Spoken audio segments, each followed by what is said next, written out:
കഴിഞ്ഞ വീഡിയോയിൽ ചെറിയൊരു ഇൻട്രപ്ഷൻ ഉണ്ടായി, അപ്പോൾ ബാക്കി എനിക്ക് എടുക്കാൻ പറ്റിയില്ല. ഒരു കാര്യം ചെയ്യാം, നമുക്ക് അനാറ്റമി മുതൽ ഇതിനകത്ത് ഞാൻ പറഞ്ഞു തരാം. സോ അനാറ്റമി നമ്മൾ 4 പോർഷനായിട്ടാണ് ആക്ച്വലി സ്റ്റൊമക്കിനെ ഡിവൈഡ് ചെയ്യുന്നത്. Cardia, fundus, body and pyloric part. Cardia CARDIA, cardia വരെ എഴുതാവൂ, സ്പെല്ലിങ് മാറ്റി എഴുതരുത്. കാർഡിയാക്ക് എന്നൊന്നും എഴുതിയിട്ട് വെക്കരുത്. Okay, cardia it is A superior opening. Oesophagus നേരെ സ്റ്റൊമക്കിനകത്തോട്ടേക്ക് എത്തുന്ന ആ ഒരു ജസ്റ്റ് ആ joining portion, that is cardia. ഇവിടെ ഇങ്ങനെ 2 ലൈൻസ് വെച്ച് കാണിച്ചു തന്നിട്ടുണ്ട്, ദാറ്റ് ഇസ് കാർഡിയ. എന്നിട്ട് അതിനെ നമ്മളൊരു ലൈൻ ഇട്ടിട്ടില്ലേ, ഇങ്ങനെ ഒരു ലൈൻ വരച്ച് കാണാം. അതിൻ്റെ നേരെ മുകളിൽ വേറൊരു പോർഷൻ കാണുന്നുണ്ട്, it is the fundus. It is a rounded superior portion to cardia. കാർഡിയയുടെ നേരെ മുകളിൽ കാണുന്ന ക്രൗൺ പോർഷനായിട്ടുള്ള ഏരിയയാണ് fundus. Then next is the body. It is a larger central portion. ഇവിടെ കാണുന്ന മെജോറിറ്റി ആയിട്ടുള്ള പോർഷനാണ് ബോഡി.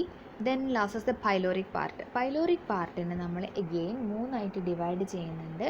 പേര് തന്നെ കണ്ടോ, pyloric antrum, pyloric canal and pylorus. 3ആയിട്ടാണ് ഡിവൈഡ് ചെയ്യുന്നത്. Pyloric antrum, pyloric canal and pylorus. Pylorus ഒക്കെ എത്തുമ്പോഴത്തേക്കും പൈലോറസ് ഒക്കെ താഴത്തോട്ടേക്കായി. It connects towards duodenum through pyloric sphincter. Actually ഈ പൈലോറസ് ആണ് ഡയറക്റ്റ്ലി നമ്മളുടെ സ്മോൾ ഇൻറ്റസ്റ്റൈനുമായിട്ട് കണക്ഷൻ വരുന്നത്. ഓക്കെ, അപ്പോൾ ഇത്രയും പോർഷൻ മനസ്സിലായല്ലോ. പിന്നെ ഇവിടെ ഒരു ഗ്രേറ്റർ കർവേച്ചറുണ്ട്, ഒരു ലെസർ കർവേച്ചറുണ്ട്. എന്ന് വെച്ചാൽ കർവേച്ചർ കൂടിയ ഏരിയനെ നമ്മൾ ഗ്രേറ്റർ കർവേച്ചർ എന്ന് പറയുന്നുണ്ട്, കുറഞ്ഞ പോർഷൻ നമ്മൾ ലെസർ കർവേച്ചർ എന്നും പറയുന്നുണ്ട്. അപ്പോൾ ഈ പറഞ്ഞ ഇത്രയും പോർഷൻസ് എങ്കിലും നിങ്ങൾ പിക്ചർ വരയ്ക്കുമ്പോൾ ഇതിനകത്ത് അടയാളപ്പെടുത്തിയിട്ടുണ്ടാവണം, അല്ലാതെ മക്കളെ നമുക്ക് മാർക്ക് കിട്ടത്തില്ല. ഓക്കെ, സോ നമ്മൾ നോർമൽ ടൈമിൽ നേരത്തെ പറഞ്ഞു സ്റ്റൊമക്കിൻ്റെ സൈസ് വേരിയബിളാണ്, ചെറുതായിട്ടത് മാറും. നമ്മൾ ഭക്ഷണം കഴിക്കുന്നതിൻ്റെ മുന്നേ ഭയങ്കര ചെറുതായിട്ടായിരിക്കും ഇരിക്കുക, കഴിച്ച് കഴിയുമ്പോൾ അത് വലുതാവും.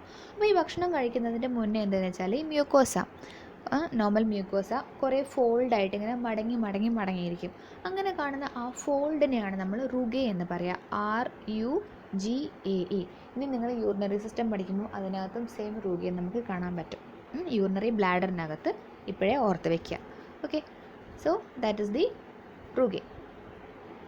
Then next histology.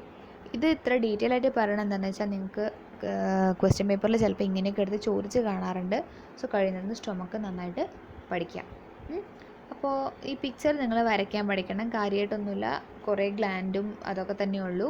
പിന്നെ ഹിസ്റ്റോളജിയിലും നേരത്തെ പോലെ തന്നെ 4ആയിട്ടാണ് ഡിവൈഡ് ചെയ്യുന്നത്. Mucosa, sub mucosa, muscularis and serosa. Mucosa കണ്ടോ, നല്ല വലിയ പോർഷനാണ് മ്യൂക്കോസ, ചെറുതാണ് sub mucosa, then muscularis, then last is the serosa. Okay, then mucosa surface mucus cells present ആണ്. That is made up of columnar epithelial cells. മ്യൂക്കോസയ്ക്കകത്ത് ഇവിടെ lamina propria ഉണ്ട്. Mucosa contain lamina propria. Then surface mucous cells extended down and forms gastric glands. വേറൊരു picture ഞാൻ അടുത്ത സ്ലൈഡിൽ കാണിച്ചു തരാം. ഇവിടെ ഗ്യാസ്ട്രിക് ഗ്ലാൻഡ്സ് ഉണ്ട്. അത് ഈ സർഫസ് മ്യൂക്കസ് സെൽ ഉണ്ടല്ലോ, ഇതിങ്ങനെ താഴേക്ക് ഇറങ്ങിയിട്ടാണ് ഗ്യാസ്ട്രിക് ഗ്ലാൻഡ്സ് ഉണ്ടാവുന്നത്. Then several gastric glands opens into gastric pit. ഇതാ കണ്ടോ, ഏറ്റവും മുകളിൽ കാണാം ഗ്യാസ്ട്രിക് പിറ്റ്. എന്ന് വെച്ചാൽ ഒരു ചെറിയ കുഴി പോലെയാണുള്ളത് ഒരു ലെയറിൻ്റെ മുകളിൽ. അപ്പോൾ ഈ ഗ്യാസ്ട്രിക് ഗ്ലാൻഡിൻ്റെ ഉള്ളിൽ നിന്ന് പ്രൊഡ്യൂസ് ചെയ്യുന്ന ആൾക്കാർ നേരെ ഈ പിറ്റ് വഴിയാണ് പുറത്തേക്ക് വരിക. Okay, then secretions pass to gastric pits and then to the lumen. അപ്പോൾ ഇതാണ് നമ്മുടെ ല്യൂമൻ ഓഫ് ദ സ്റ്റൊമക്ക്. ഈ ഗ്യാസ്ട്രിക് ഗ്ലാൻഡ് എന്ന് പ്രൊഡ്യൂസ് ചെയ്യുന്നത് നേരെ ഈ പിറ്റിനകത്തെത്തും, എന്നിട്ട് നേരെ പുറത്തേക്ക് വരും. പിറ്റിനകത്ത് കൂടെ ഇങ്ങനെ പാസ് ചെയ്തിട്ട് മുകളിലേക്ക് വരും. നമ്മളൊരു ചെറിയ ട്യൂബിനകത്ത് കൂടെ ഒക്കെ പാസ് ചെയ്തിട്ട് എക്സ്റ്റീരിയറിലോട്ടേക്ക് എത്തുന്ന പോലെ ഉണ്ടാവും. കുറച്ചും കൂടി നിങ്ങൾക്ക് നന്നായിട്ട് ഈ പിക്ചറിനകത്ത് കാണാം. സർഫസ് മ്യൂക്കസ് സെൽ ഉണ്ടാവും, ലാമിന പ്രൊപ്രിയ, എന്നിട്ട് കണ്ടോ ഗ്യാസ്ട്രിക് ഗ്ലാൻഡ് ഇവിടെ ഉണ്ട്. ഈ സർഫസ് മ്യൂക്കസിൻ്റെയും ഈ സൈഡിലുള്ള പോർഷനാണ് പിറ്റ്സ്. അപ്പോൾ ഇവിടുന്ന് ഗ്യാസ്ട്രിക് ഗ്ലാൻഡിൽ നിന്ന് നേരെ ഈ ഡാർക്ക് റെഡ് ആയിട്ടുള്ള പോർഷനില്ലേ അങ്ങോട്ടേക്കാണ് ഇവർ സെക്രീഷൻസിനെ പ്രൊഡ്യൂസ് ചെയ്യുക. ആ സെക്രീഷൻ നേരെ പിറ്റിൻ്റെ ഉള്ളിൽ നിന്ന് നേരെ ല്യൂമനിലോട്ടേക്ക് പാസ് ചെയ്യും. ഈ പിറ്റിനകത്ത് കൂടെ പാസ് ചെയ്തിട്ട് ല്യൂമനകത്തെത്തും. ഓക്കെ, ഇതാണ് അതിൻ്റെ പാസേജ് എന്ന് പറയുന്നത്. ദെൻ ഗ്യാസ്ട്രിക് ഗ്ലാൻഡിനെ പറ്റി നമുക്ക് കുറച്ചധികം പറയണം.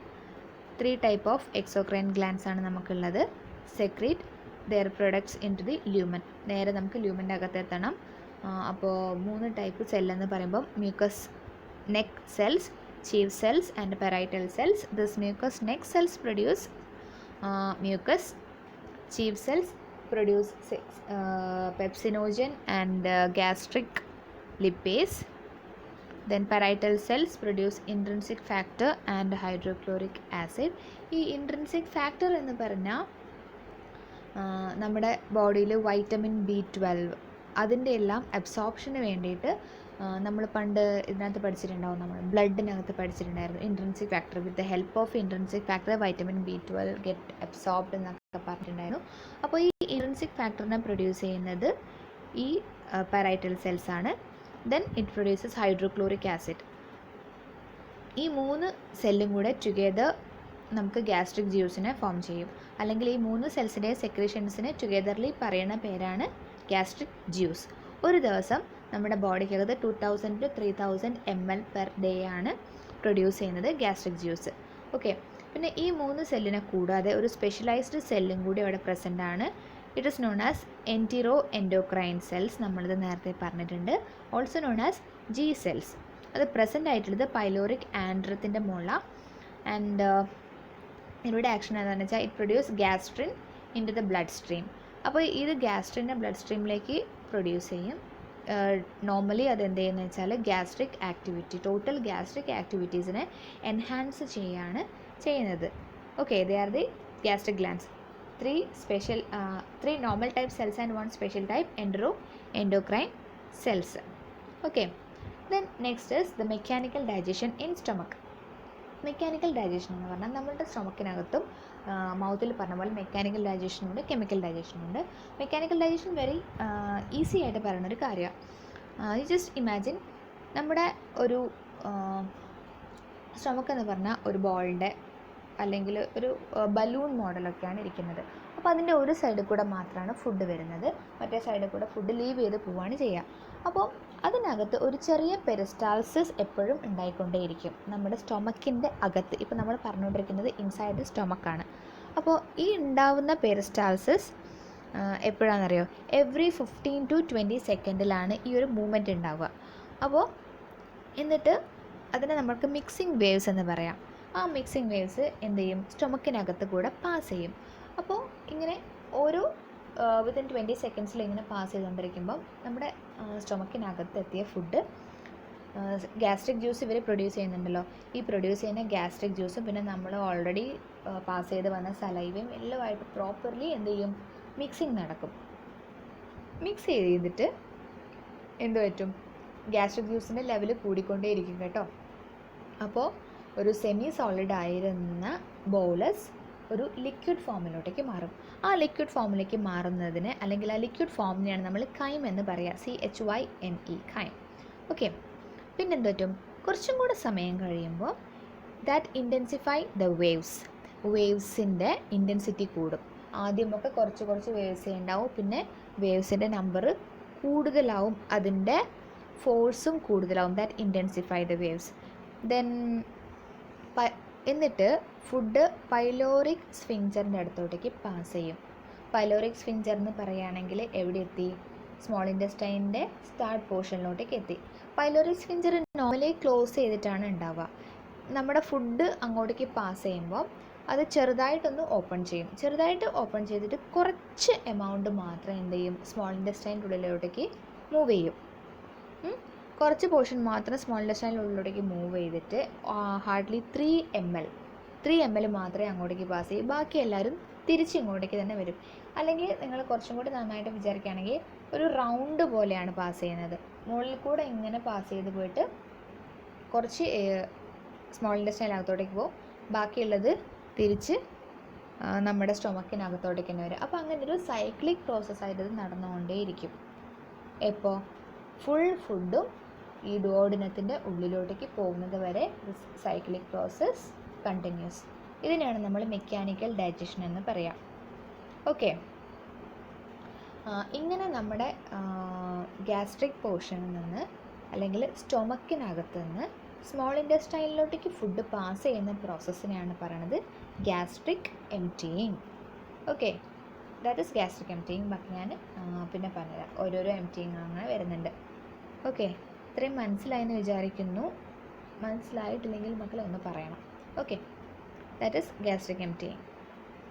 Then next is the chemical digestion. നമ്മൾ നേരത്തെ പറഞ്ഞത് മെക്കാനിക്കൽ ഡൈജഷനാണ്. അവിടെ വേവ്സ് മാത്രമേ ഉണ്ടാവുന്നുള്ളൂ. വേവ്സ് മിക്സ് ചെയ്യും. മിക്സ് ചെയ്ത ആൾക്കാരെ കുറച്ച് മുന്നോട്ടേക്ക് പാസ് ചെയ്യിക്കും. എന്നിട്ട് ഇച്ചിരി ആൾക്കാർ സ്മോൾ ഇൻറ്റസ്റ്റൈൻ അകത്തോട്ടേക്ക് പോകും. ബാക്കിയുള്ളവർ തിരിച്ച് വരും. വീണ്ടും മിക്സിങ് നടക്കും. ആ പ്രോപ്പർ സൈക്കിൾ ഇങ്ങനെ നടന്നുകൊണ്ടിരിക്കും. ഫുൾ ഫുഡ് മിക്സ് ചെയ്ത് പാസ് ചെയ്യുന്ന പോകുന്നവരെ. ദെൻ കെമിക്കൽ ഡൈജഷൻ്റെ സമയത്ത് എങ്ങനെയാണെന്ന് വെച്ചാൽ നമ്മൾ കഴിച്ച ഭക്ഷണം എവിടെ ഉണ്ടാവും? ഫണ്ടസിനകത്ത് തന്നെ ഉണ്ടാവും. ഫോർ 1 hour വരെ അത് ഫണ്ടസിലേക്ക്. അപ്പോൾ ഇതിപ്പം കറക്റ്റ് 1 hour വരെ നിൽക്കണം എന്നൊന്നുമില്ല. ചില കണ്ടീഷൻസിൽ 1 hour വരെ നിൽക്കാം. ഓക്കെ, അപ്പോൾ ഈ 1 hour അവിടെ നിൽക്കുമ്പോൾ നമ്മൾ കഴിച്ച ഫുഡ് സലൈവയായിട്ട് മിക്സ് ചെയ്തിട്ടാണ് വന്നത്. അപ്പോൾ സലൈവറി അമൈലേസും ലിംഗ്വൽ ലിപ്പേസും അതിനകത്ത് പ്രസൻ്റ് ആയിരുന്നു. സലൈവറി അമൈലേസിൻ്റെ ആക്ഷൻ നടന്നുകൊണ്ടിരിക്കും. ദെൻ ഈ ഫുഡ് 1 hour വിത്തിൻ 1 hour എന്നൊക്കെ പറയുമ്പോഴത്തേക്കും ആര് പ്രൊഡ്യൂസ് ചെയ്യും? ഗ്യാസ്ട്രിക് ആസിഡ് പ്രൊഡ്യൂസ് ചെയ്തിട്ട് ആ ഗ്യാസ്ട്രിക് ആസിഡ് ഫുഡുമായിട്ട് മിക്സ് ചെയ്യും. അപ്പോൾ സലൈവറി അമൈലേസിൻ്റെ ആക്ഷൻ ഇല്ലാതാവുകയും ചെയ്യും. ലിംഗ്വൽ ലിപ്പേസിനെ അതെന്ത് പറ്റും? എൻഹാൻസ് ചെയ്യുകയും ചെയ്യും. ഓക്കെ, ആക്ടിവേറ്റ് ചെയ്യുകയും ചെയ്യും. ഇനി ഈ പിക്ചർ നന്നായിട്ടൊന്ന് നോക്കുക. ഈ പിക്ചറിനകത്ത് എങ്ങനെയാണ് HCl പ്രൊഡ്യൂസ് ചെയ്യുന്നതെന്നാണ് പറയണത്. HCl ആണ് ആക്ച്വലി നമ്മളുടെ ഗ്യാസ്ട്രിക് ജ്യൂസിനകത്തുള്ള കൂടുതലായിട്ടും കാണുന്ന ആൾ. അതുകൊണ്ടാണ് HCl പറ്റി പറയണത്. ഈ HCl ഇവിടെ ഒരു ഗ്യാസ്ട്രിക് പൈറൈറ്റൽ സെല്ലാണ് നിങ്ങൾ കാണുന്നത്. ഈ W അല്ലെങ്കിൽ M ഒക്കെ തിരിച്ചെഴുതിയ പോലൊരു സ്ട്രക്ചർ കാണുന്നില്ലേ? They are known as gastric parietal cell. ദാ പേര് എഴുതിയിട്ടുണ്ട് പൈറൈറ്റൽ സെൽ എന്ന്. ദാ കാണുന്നില്ലേ? ഈ പൈറൈറ്റൽ സെല്ലിൻ്റെ മുകളിലാണ് ആക്ച്വലി H+ഉം Cl- പ്രൊഡ്യൂസ് ചെയ്യുന്നത്. H+നെയും Cl- സെപ്പറേറ്റ്ലി ആണ് പൈറൈറ്റൽ സെല്ല് പ്രൊഡ്യൂസ് ചെയ്യുന്നത്. സെപ്പറേറ്റ്ലി പ്രൊഡ്യൂസ് ചെയ്തിട്ട് അത് ഗ്യാസ്ട്രിക് ല്യൂമൻ്റെ അകത്തോട്ടേക്ക് ഇത് ല്യൂമനാണ്, സ്റ്റൊമക്ക് ല്യൂമൻ. ഈ ല്യൂമനിലോട്ടേക്ക് പാസ് ചെയ്യാണ് ചെയ്യുക. സോ H+ഉം Cl- ല്യൂമൻ്റെ അകത്തു നിന്നാണ് ജോയിൻ ചെയ്തിട്ട് HCl ആവുന്നത്. ഓക്കെ, ആസ് സച്ച് HCl ആയിട്ട് പാസ് ചെയ്യല്ല ചെയ്യുന്നത്, H+ഉം Cl- ആയിട്ട് പാസ് ചെയ്യുക. സോ ഫസ്റ്റ് പോയിന്റ് നോക്കിക്കോളൂ. Parietal cell produce chloride ion and hydrogen ion separately into the stomach lumen and together they fuse to form hydrochloric acid. ഇനി ഇവിടെയുണ്ട് proton pump, that is H+K+ATP ഏസ് pump. ഇവിടെ നിങ്ങൾക്ക് കാണാം HK എന്നൊക്കെ എഴുതിയത്. ഇത് എന്താണെന്ന് വെച്ചാൽ ഇത് നമ്മൾ മുന്നേ പഠിച്ചിട്ടുണ്ട് ഗേറ്റ് എന്ന് പറയുന്നത്. അതേപോലുള്ളൊരു സാധനമാണ്. ഇവിടുന്ന് H+ പുറത്തേക്ക് പോകുമ്പോൾ K+ കറസ്പോണ്ടിങ്ങിലി അകത്തോട്ടേക്ക് പാസ് ചെയ്യും. ആരോ മാർക്കിൽ കാണാം, റെഡിൽ കാണിക്കുന്നത് H+ പുറത്തേക്കും ബ്ലാക്കിൽ K+ അകത്തേക്കും പോകും with the help of ATP molecule. അതുകൊണ്ടാണ് തന്നെ ATP ഏസ്. ഓക്കെ, H+K+ATP ഏസ് channel actively transport proton into lumen and K+ into the cell. പ്രോട്ടോണിനെ ല്യൂമൻ്റെ അകത്തോട്ടേക്കും K+നെ പൈറൈറ്റൽ സെല്ലിൻ്റെ ഉള്ളിലേക്കുമാണ് പാസ് ചെയ്യുന്നത്. Okay, at the same time ഇതേ ടൈമിൽ എന്തെന്ന് വെച്ചാൽ chloride ion and K+ diffuses out through channel in the apical membrane. അവിടെ എവിടെയാണെന്ന് വെച്ചാൽ അതിൻ്റെ താഴെ കാണുന്നുണ്ടോ? ഇതൊക്കെ സൈമിൾട്ടേനിയസ്ലി നടക്കുന്നതാണ്. ഇവിടെ ചെറിയ വയലറ്റ് കളറിൽ കാണുന്നില്ലേ? അതാണ് ക്ലോറൈഡ് ചാനൽ. Cl- പുറത്തേക്ക് പോവും. ഈ വരുന്ന K+ ഉണ്ടല്ലോ, ഈ K+ഉം അതേപോലെ തന്നെ പുറത്തേക്ക് പോകും. എന്ന് വെച്ചാൽ വരുന്ന പാടെ തന്നെ ഇവർ പുറത്തേക്ക് പോയിക്കോളും. അപ്പോൾ ഇഷ്ടംപോലെ ആൾക്കാർക്ക് വീണ്ടും വീണ്ടും വന്നുകൊണ്ടേ ഇരിക്കാം. ഓക്കെ, ഇനി Cl- ഒക്കെ എവിടെ നിന്നാണ് വരുന്നതെന്ന് പറഞ്ഞുതരാം. അപ്പോൾ ആദ്യം H+K+ATPase അതുവഴി H+ പുറത്തേക്കും K+ അകത്തേക്കും വന്നു. സൈമിൾട്ടേനിയസ്ലി Cl- പുറത്തേക്ക് പോകുന്നുണ്ട്, K+ഉം പുറത്തേക്ക് പോകുന്നുണ്ട്. ഇത്രയും കാര്യമാണ് നമ്മൾ പറഞ്ഞത്. പുറത്തേക്ക് എന്ന് പറഞ്ഞാൽ towards the lumen. Okay, then പിന്നെ പറയണത് enzyme carbonic anhydrase that is CA. ഇതാ ഇതിൻ്റെ മിഡിൽ പോർഷനിൽ എഴുതിയിട്ടുണ്ട്. എങ്ങനെയാണ് H+ ഉണ്ടാവുന്നതെന്നാണ് ഇനി നമ്മൾ പറയണത്. വാട്ടറും കാർബൺ ഡൈ ഓക്സൈഡും കൂടി റിയാക്ട് ചെയ്യും. H2O+ CO2. In presence of carbonic anhydrase it produces carbonic acid that is H2CO3. Carbonic ആസിഡിന് അങ്ങനെ തന്നെ നിൽക്കാൻ പറ്റില്ല, പെട്ടെന്ന് ഡിസോസിയേറ്റ് ചെയ്തിട്ട് H+ഉം HCO3- മാറും. ഓക്കെ, അപ്പോൾ H+ ഉണ്ടായല്ലോ. ഈ H+ ആണ് നമ്മൾ നേരത്തെ പറഞ്ഞ H+, K+, ATPase വഴി പാസ് ചെയ്ത് പോകുന്നത്. ഓക്കെ, ഈ H+നെ സുഖമായിട്ട് ഇങ്ങനെ പാസ് ചെയ്ത് പോകാൻ പറ്റും. ദെൻ ബാക്കി ആരുണ്ട്? HCO3- ഉണ്ടല്ലോ, ബൈകാർബണേറ്റ് അയോൺ അവിടെ ബാക്കിയുണ്ട്. So enzyme carbonic anhydrase catalyse formation of carbonic acid from water and carbon dioxide. Carbonic acid dissociate and gives H+ and HCO3- that is bicarbonate ion. Bicarbonate exchange with Cl- in the basolateral membrane. ഇവിടെ ഉണ്ടായ bicarbonate പുറത്തേക്ക് പോവും, കറസ്പോണ്ടിങ്ങിൽ Cl- പാരറ്റൽ സെല്ലിൻ്റെ അകത്തേക്ക് വരും. അപ്പോൾ ഈ Cl- എന്ത് ചെയ്യാം? H+ഉമായിട്ട് റിയാക്ട് ചെയ്യാൻ വേണ്ടി പുറത്തേക്ക് പോയിക്കൂടെ? പോകാൻ പറ്റും. അപ്പിക്കൽ മെംബ്രെയിനിൻ്റെ ഇതുവഴി ഇയാൾ പുറത്തേക്ക് പോവും. പിന്നെ ഇവിടെ HCO3- ഉണ്ടായിട്ടുണ്ടല്ലോ, ഒരാളും വെറുതെ നിൽക്കാൻ പറ്റില്ല. ഈ HCO3- നേരെ എന്ത് പറ്റും? ബ്ലഡ് സെല്ലിനകത്തോട്ടേക്ക് അല്ലെങ്കിൽ ബ്ലഡ് വെസലിൻ്റെ ഉള്ളിലോട്ടേക്ക് പാസ് ചെയ്ത് പോവുകയാണ് ചെയ്യുന്നത്. Bicarbonate exchange with chloride ion and the bicarbonate diffuse into the nearby blood capillaries. കാര്യം മനസ്സിലായി എന്ന് വിചാരിക്കുന്നു. ഒന്നുകൂടെ പറഞ്ഞുതരാം. H+, K+ ആണ് വരുന്നത്. അപ്പോൾ H+ സെപ്പറേറ്റ്ലി പ്രൊഡ്യൂസ് ചെയ്യും, Cl- പ്രൊഡ്യൂസ് ചെയ്യും. സോ H+ഉം Cl- കൂടെ HCl പ്രൊഡ്യൂസ് ചെയ്യും.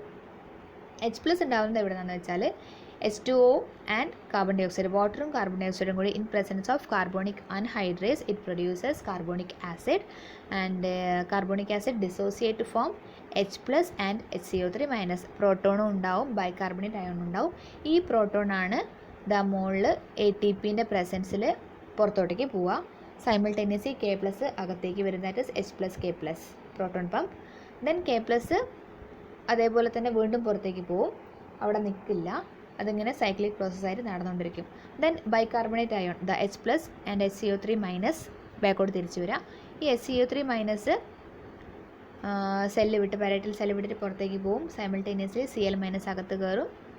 ആ Cl- ആണ് H+ഉമായിട്ട് റിയാക്ട് ചെയ്യാൻ വേണ്ടിയിട്ട് ല്യൂമൻ്റെ അകത്തോട്ടേക്ക് പാസ് ചെയ്യുന്നത്. കാര്യം മനസ്സിലായെന്ന് വിചാരിക്കുന്നു. ഒന്ന് ജസ്റ്റ് ഒന്ന് നോട്ട് വായിച്ചിട്ട് നോക്കുക. ഇനിയുണ്ട് കുറച്ചും കൂടെ പറയാൻ, ഞാൻ നെക്സ്റ്റ് വീഡിയോയിൽ എക്സ്പ്ലെയിൻ ചെയ്യാം. Okay, thank you.